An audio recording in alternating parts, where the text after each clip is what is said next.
to it, escalated it, or whatever the case may be. I do know of a situation,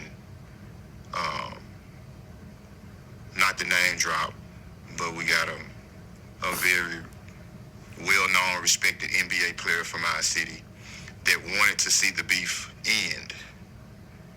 He reached out to a well-respected club promoter in Memphis, Tennessee, and asked him to reach out to both parties and try to dead the beef.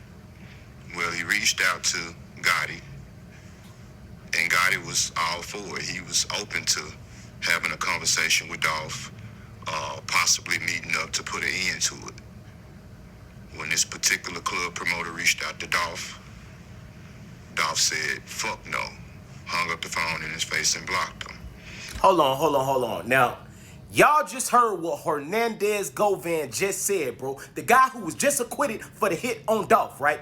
He just said a club promoter in Memphis and an NBA player. Now, the NBA player got to be either Zach Randolph or Penny Hardaway. I'm thinking it's Zach Randolph because Govan came back out and said it's not Zach Randolph, but I think it is Zach Randolph because Zach Randolph does business with Gotti. Zach Randolph had Moneybagg Yo signed to him. You dig what I'm saying? Penny Hardaway don't be in the music and the rap and the hip-hop street problems. He don't be in that at all. You dig what I'm saying? So I think it's Zach Randolph. But look, Yo Gotti was down to squash the beef, bro. Yo Gotti and CMG was down to squash the beef, bro. Dolph ain't want to do it, bro. But can you really blame Dolph? Y'all done tried to hit Dolph 3 times, bro. Then y'all finally hit him in LA, bro. Do you really think Dolph gonna keep his youngins on a leash, bro?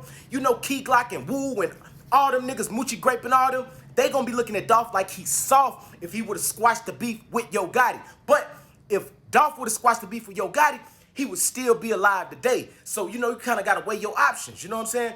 Me personally, I wish they could have ended the beef, bro, because both of these guys is legitimate superstars, bro, and they put on for their city. But y'all see what happened, bro. Y'all see what happened, bro. And shout out Hernandez Govan, bro, but Hernandez Govan, bro, we not buying that, bro. I'm not buying that, bro. I know for a fact Hernandez Govan has something to do with this, bro. He might have got found guilty and he might have got found not guilty, but like I said, right? He the best. He one of the best to do it and get away with it, bro. He got away with it, but he definitely had a hand in this. And if Juke was still alive, I think we'll be knowing a little bit more about this situation. You dig what I'm saying? I'm gone.